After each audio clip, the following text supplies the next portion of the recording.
Hi folks, I'm Hector Garcia. I'm a CPA and a QuickBooks consultant. I'm actually completely independent from Intuit and QuickBooks, but I'm a big fan of the software, and if you follow me in my channel, you know I have tons of videos about QuickBooks accounting and related topics. In today's video, I'm going to show you how to use QuickBooks Online, or how does it work, in under 25 minutes. It's kind of a big task because QuickBooks takes a lot longer than 25 minutes to learn, but it should be enough to give you a general idea whether or not it's worth it for you to move to QuickBooks Online or to know how to get started. But the first thing I'm going to recommend is, if you don't have an account yet, is to create an account using my link. So my link is hectorgarcia.com/QB. And once you go to hectorgarcia.com/QB, it will forward you to QuickBooks' purchase page.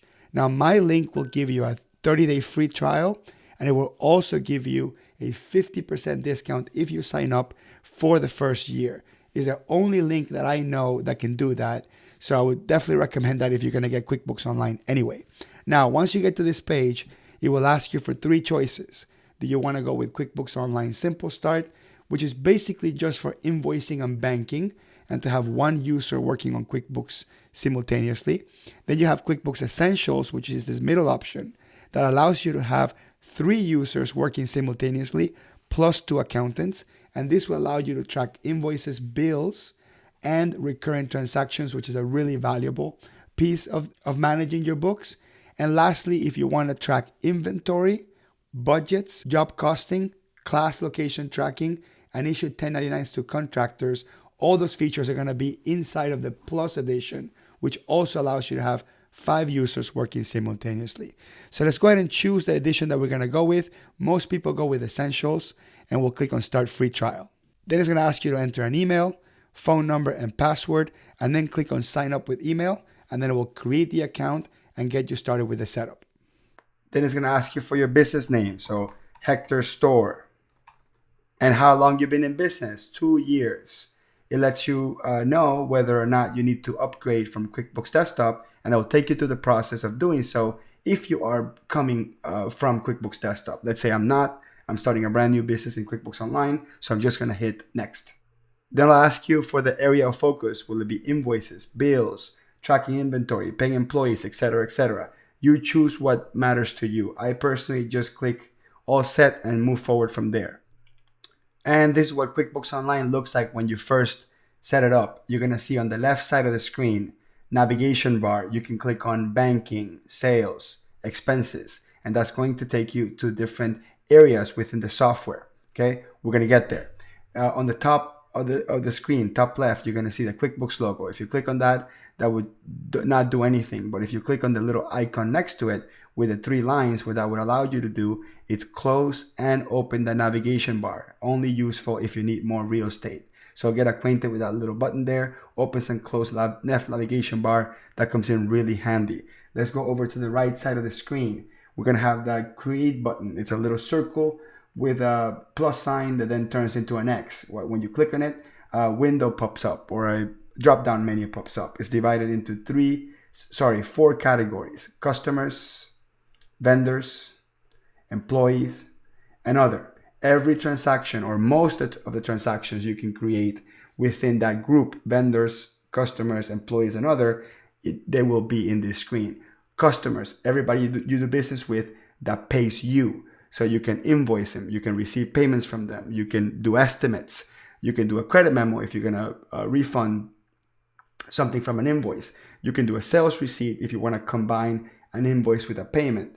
You can do a refund receipt if you want to give them cash back from a credit memo. You can do a delayed credit or a delayed charge if you plan to add items to an invoice later on in the future. Then we got vendors. Expenses. This is where we're going to record all of our credit card charges, debit card charges from the bank. Check. That's exactly what it sounds like. It's for you to record the checks that you write through the bank. Bills. This is your accounts payable. This is if I'm going to create an expense that I'm going to pay later in the future. Pay bills. This is to actually pay the bill that I created previously. I can either pay a bill with a check, with a bank debit, or with a credit card. It allows you to do all those. Purchase orders. That's for you to order inventory. Notice that there's a little arrow there letting you know that you need to upgrade to the next version of QuickBooks to be able to do inventory, that's going to be the plus version. I'll show you how to do that. Vendor credit and credit card credit. So vendor credit is to give a vendor a or get a credit from a vendor that you had a bill from previously. Credit card credit would be a refund back to your credit card. And print checks would be when you want to print checks in batch. On the employee side, we have payroll. Notice there's a little up arrow letting you know that you have to upgrade to payroll. Payroll is a separate subscription, normally between $30 and $50 extra a month, depending on the number of employees you have. You can track your timesheets in a single time entry or in a weekly time entry. And then we have the other transactions like bank deposits, transfers, journal entries, and creating statements for your customers, and they're all in that category. If you click on show less, it will significantly reduce the amount of transactions that are there, and I'll just focus on the 4 most common ones, which is invoice, estimates, expenses, and checks. But I usually just click on show more because I actually like to see all my options there. The magnifying glass is basically a search button. You can search within names, transactions, vendors, by date, recent transactions, all those things. The gear button or the settings button, this is where you're going to find all the settings or company file configurations. Let's start with your company. Accountant settings. When you click on that, that will take you to all your company preferences. What can you do here? You can set up your company's legal name, EIN, add your logo. So if you want the logo to show up on invoices, what type of tax form, for example, let's say I am on a corporation. So I'll choose that. And I'll also tell it the industry that I'm in. I'm going to say that I am in retail bakeries, whatever it happens to be. Click on save. I can change my email, my company address, all that stuff. Billing a subscription. This is where I put in my credit card information to pay QuickBooks for that monthly subscription. As I mentioned earlier at the beginning of the video, if you go to QuickBooks50.com, you will get a 50% discount for the first year, and that will show up right there in your billing. You don't need a credit card to get this started, so you can start completely free, and you will have to put the credit card within 30 days unless you're going to lose your data. If you need to upgrade from Essentials to Plus, just click on the upgrade button, and then it'll basically ask you to agree with the upgrade terms and conditions. Just click on upgrade. It'll let you know what the monthly fee is. QuickBooks Plus should be about $50 a month, and you click on submit, and that's it. Okay, I don't have a credit card on file, so this is not going to charge me yet. It's actually that simple. You can upgrade from a lower version to a higher version, but you cannot go backwards. You cannot go down. Let's go to the sales menu. This is where I can customize the look and feel of my invoices. This is what most people start with. They want to make sure that whatever their invoice needs to look like, that gets set up front, because that's how you deal with your customers. I'm going to click on the template so we can see exactly what that looks like. So I can change up the template and choose from 4 or 5 different template options that you see there on the screen. We can change the overall color scheme depending on what your company logo is and that sort of thing. We can change the font. There's not that many choices, but we can change the general font settings. Under the content menu, I can actually edit specific items within my invoice. So if I want to change something in the header, something in the body of the email, if I want to not show my rate, not show my amount, show my SKU number, show my quantity, not show my quantity, show description, show dates, all those things are available for configuration, and you can also move them up and down as your preference. And then when you're done, you can preview the PDF, kind of see what the invoice looks like. Let's say the invoice looks perfect. We're going to go ahead and click on done. And that's it. That's where you go to set up the look and feel of your invoices. Let's go back into our settings again. So we're going to click on the gear menu, accountant settings, go back to sales where we were earlier. You can also change things like your default customer terms, custom fields for unique things having to do with your business that you want to track in your forms. This is where you turn off or on whether you're going to manage inventory or not. This is where you, in the messages side, you can set up the default messages. What would those invoices look like? Or at least the messaging within the email, what would it look like when we send the email to the client? On the expenses side, we can pick and choose whether or not we want to show items in our expenses. I mean, you definitely have to watch some other advanced video to understand that. But default billing terms from vendors, turning off and on purchase orders, which by the way, as of summer of 2017, you can now do partial purchase orders, which is huge, right? Very, very big. We've been asking for that feature forever. So now you can do partial purchase orders, which is awesome.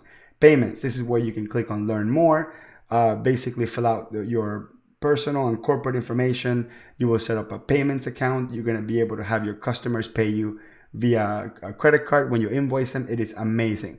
Advanced, this is where you can set up things like fiscal year. You can close the books, password protect the books. This is where you can turn off and on classes. That allows you to create divisions, cost centers, and you can do some sort of deeper level accounting than just a one-dimension accounting. So you can do accounting through multiple dimensions of your business with this concept of classes and locations. In automation, we can set it so it automatically applies credits to invoices. So if you create a credit memo, you want the credit to automatically go to the oldest invoice. Or we can pre-fill the forms with previously entered content. That means if I wrote a check to Barnes & Noble's for $50 last month and I write it again, it's going to try to copy the same information from the old one, assuming that that stuff will be consistent. That's an option. Turn it off or on. Copy estimates to invoices, a great option. You can turn that on, and then you can create an estimate, and then once the customer approves, you can turn that into an invoice. You can turn off and on time tracking. That way you can have people in the field tracking time, or somebody in the office tracking time, so then you can process payroll. You can turn on multi-currency if you want to track multiple units of currency. You have bank accounts in different parts of the world, and then other preferences like what the numbers look like and all those things. Let me hit cancel and hit done, and we're done with the settings. Okay, so that's a good quick introduction on kind of the general configuration. Let's talk about day-to-day stuff. First thing you want to do is connect your bank. That should be the first thing. So we're going to click on banking, and then I'm going to click on the actual bank that I'm using. So whatever happens to be, Chase, Capital One, Bank of America, Wells Fargo, whatever. I'll click on that and I'll enter all my credentials. And once all your online banking credentials are entered, it will ask you which accounts from your bank would you like to connect into QuickBooks. So you could choose to connect, or you probably should only connect your business accounts, not your personal accounts. So I'm going to go ahead and connect my checking account and my credit card account. So let's say from all the accounts that I have here on the screen,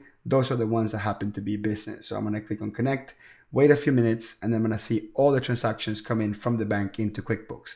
Now, this is limited to 90 days worth of transactions. So if you need to bring years worth or more than 90 days, I suggest you explore other videos in my YouTube channel that talk about that. There's a specific process to downloading those or converting a PDF bank statement or whatever into QuickBooks. Is a very specific process. So for now, by just doing this, you're only going to get the first 90 days. And there we go. We're connected. I'm going to go ahead and click on review transactions. It's going to ask me, would you like to use the really baby version of this, or would you like to use the professional version of this? Just say I'm a pro, skip this, and go straight to the professional version of online banking. Why? Because it's just much faster. So how does this work?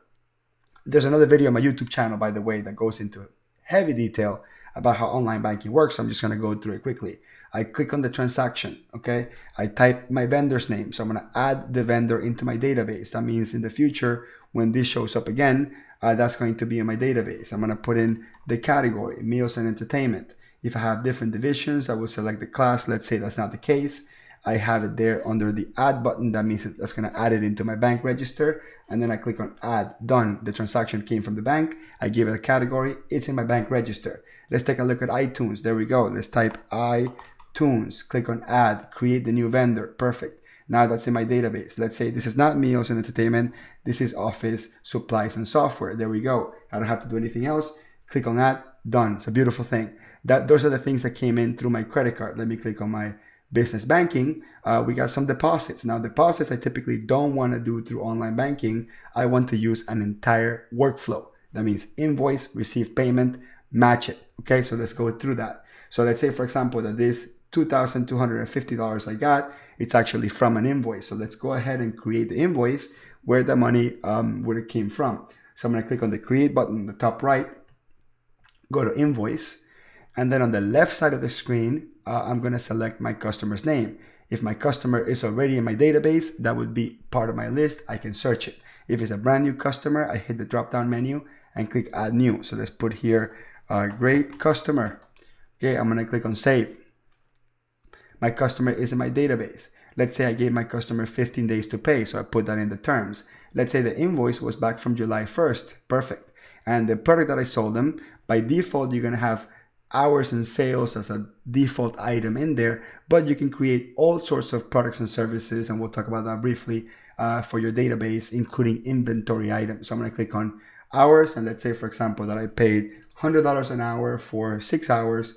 Actually, I'm charging $100 an hour for 5 hours for whatever service that I'm doing. So I can add the description that I want. I can put installation, whatever it happens to be, and then I click on save. Done. My invoice is done. Usually you don't get paid immediately when you invoice. You invoice, email it, checks on the mail. Check gets here. We click on the new transaction button or the create button, and now we click on receive payment. Okay, again, this happened probably on a different day than the day you invoiced, and also in a different day than the day you deposited in the bank. So kind of think back that this happened a couple of times, a couple of days before. So I'm going to select my customer's name. I'm going to select the date in which we received the check. I'm going to go ahead and say, yep, I did get a check from my customer, and I'll put the check number as a reference. That way, if the customer ever asks me, what was that check that I paid you for? There it is. And then I'm going to put here deposit to, put it into the bank, and then I'm going to go ahead and select the invoice and then click on save and new, save and close. Now, before I do that, very important, that's $500, okay? And that's going to go straight to the bank. That may not match the information that came in through the bank. If you noticed earlier, we actually had a payment for $2,250. So we probably got a combination of payments. That's true. So I don't want to take this straight to the bank. What I want to do is I want to send this into an undeposited funds account, which is basically a temporary place where all my customer payments go into before I make the bank deposit. That way I can match multiple checks into a single bank deposit. It'll make a lot of sense when you see the example. So I'm going to click on add new, account type, other current asset, detail type, scroll all the way down, undeposited funds. The name, I'll leave it the same. I don't have to change the name. Hit save and close. Okay, so I'm putting $500 in undeposited funds. I'm going to hit save and close. Let's say, for example, there were 2 checks adding up to that $2,200 in there. So there's another invoice for $1,750 that we're going to create. So I'm going to go to create new invoice. So same example again. So I'm going to put here another customer. Okay, another customer. Make sure I spell that correctly. That would be useful. Add new, save.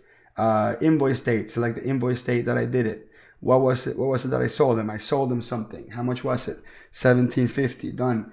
I put my customer's email up here, and I'm going to click save and send so my customer gets it via email. If I enable my payments, just click on the little checkbox. My customer will have the capacity to pay me online, which is amazing. Okay, so we're going to do save and close. Done. Now, next step, we're going to receive that payment. Again, this happened back in the past. I'm going to go to receive payment, select my other customer, and let's say that they didn't pay me with a check, they pay me in cash. No reference number needed because they pay me in cash, but if you happen to have a cash receipt of some sort, you can use that code there, that's fine. Save and close, perfect. We got 2 customer payments that add up to that $2,250. So now on the online banking, I am going to click on the transaction, click on find match. That will take me into a screen where now I can select the 2 payments that match up that deposit, and now I can make everything harmony. Save, done. I don't have to create a new transaction from the bank. I just have to match it. Why? Because the process have to follow a very specific workflow. Now, there's all sorts of details on bank feeds or downloaded transactions. Check my new YouTube channel for that. There's probably an extensive amount of videos you have to watch before you get this. Okay, we're done with banking. Beautiful. Let's go into sales. That is going to show me a history of all of my customer transactions. There it is, payments, invoice, payment, invoice. Perfect. If I click on invoices, then as you guessed it, I only see my invoices. I can see the status to see whether I've gotten paid on this invoice or not. Awesome. Customers. I get to see my database of customers. I can click on any of these customers and click on the edit button at the top, and I can change their address, contact information, all of that stuff. Perfect. Expenses. Here's a database of all the expenses that I had. They could have been credit card expenses. They could have been bank expenses. They could have been bills. All these things are going to be here, whether they came from the bank or we added them manually. For example, let's say I'm going to create an accounts payable. I'm going to click on the create button and click on bills. I received a bill from Comcast, but I'm going to pay them later on in the future. So I'm going to create the vendor, Comcast, top right, create the vendor, click add. You have to add your vendors to the database. Terms, net 30. Let's say, for example, this is utilities. And this was $219. Damn you, Comcast. Okay? And let's say that the bill date is today's date, and then it's net 15 days, so it tells me exactly when the bill is due. Let me click on save and new so I can create another bill. So let's say, for example, I am going to have a bill from my landlord because I got to pay my rent. So there it is, landlord, terms, due on receipt. My landlord doesn't give me any slack. I got to pay right on the spot. August 1st, account, rent or lease, amount, $2,500. Save and close, done. Both of my bills are there. Now I could have added a bill number as well, but that's okay. Let's say, for example, I want to go back and edit a bill. Let me click on the magnifying glass and see the history of my recent transactions. Let me click on my Comcast bill and put my bill number because I forgot to put a bill number in there. Actually, I can scroll down and right there where it says attachments, I can grab anything from my desktop, click and drag, and then have an attachment. I can add any attachment I want, as long as it's an image or PDF, to any transaction under 25 megabytes. Great thing to do. Save, done. So I got two bills. That's called accounts payable. Okay. When I click on my expenses tab, I'm going to see my expenses and my two bills. I can now pay those bills by clicking on the quick create button and click on pay bills, or I can click individually on the bill I want to pay, and on the right side of the screen of this expenses area, I can click on bill payment, and that will take me to the bill payment screen. At that point, I can choose I'm going to pay with my credit card or my bank. So this should all match up when I download the stuff from the bank and I reconcile. And then I click on save and close, and done. That bill is paid. Let's go to employees. This is the place where when you click on choose plan, you set up your payroll. This video, I'm not going to do that. It takes too long. So if you need that, search for the videos on YouTube. Reports. This is great. I can click on reports, click on profit and loss, and within seconds, I see my financial statement. I got my sales that I sold through my invoices, and I got my expenses. I can choose the range date, so I can do all dates. So I can also see my rent bill for the future that will show up right there and then, and the Comcast bill as well. I can click on any of these and get a detailed report. So it tells me exactly what was in that number. I can also click on that and I can go straight to the transaction. Great, perfect. Taxes, this is where you can set up your sales tax, pay your payroll taxes all at once. Accounting, this is where I can set up my chart of accounts. Click on see chart of accounts, and then I'm going to create a new category. So new, and then I'm going to go into the category expense and the detail type. This is basically just a cheat sheet. It doesn't matter. I can pick anything from here just to kind of help me figure out what I'm doing. Click in there, and let's say I'm going to have software expenses, whatever I want to do. Now, if you don't have an accountant, get one. Your accountant will help you make sure your chart of accounts is awesome. If you're not an accountant or you don't have an accountant, you're going to completely destroy this thing. But that's okay. It's a free country. But you should hire an accountant, someone like me, anyone that has the title Pro Advisor next to it. Better yet, Advanced Pro Advisor next to it. Better yet, Advanced Pro Advisor CPA next to it, that they can actually help you set this up correctly. Anyway, I got other videos on my YouTube channel that talks about chart of accounts. Maybe you can be self-taught from that perspective. So this is how we create new accounts. We click save and close. From here, we can delete accounts, create new ones. We can even do sub-accounts, and sub-accounts are pretty cool. For example, I got advertising and marketing, but let's say I want to track detailed things about advertising and marketing. So I'm going to scroll up, click new, and then I'm going to create an expense account. So I'm going to click down to expenses, and then I'm going to call this, let's say Google Ads, okay? And then I'm going to make this a sub-account of advertising and marketing, okay? There we go. Okay, I'm going to come down here and click save and new. Let's say I also want to track, let's say, my yellow pages. So I'm going to click up here and type yellow pages. Okay, who uses yellow pages, really? But anyway, so you can, whatever your subcategories are for marketing, put them in there, click on new. And let's say, for example, we're also going to do conferences. So I'm going to type here conferences, and then hit sub-account and do advertising. And there we go. Save and close. This is awesome because now when I go back into my banking and click on my credit card, let's say, for example, that I find a transaction here that was actually part of my marketing. So let's say, for example, this thing, whatever it is, that happens to be a advertising expense. So now I'm going to type here my vendor's name, add it to my database. Now I can type advertising, and I see all my conferences. So let's say that was a conference, that was a restaurant at a conference, and click on add. Same thing here. Let's say, for example, this Starbucks was also part of a conference that I went to. So I'll copy and paste the vendors' names. I don't have to type. Click on add, and then select here advertising, or I can just type conf, and that should be there as well. Perfect. Save and add. So that's QuickBooks Online in a nutshell. There's a whole bunch of other things you can do. You can add inventory items. You can track your inventory. You can reconcile your bank account. Very important. And basically, I wanted to show you as much of QuickBooks Online in under 25 minutes. It would really take about an 8 to 10 hour video to show you everything about QuickBooks Online. So the idea is to just get you started, get you excited about it, set up a free account. Hopefully you love it. Within 30 days, you put your credit card, use it.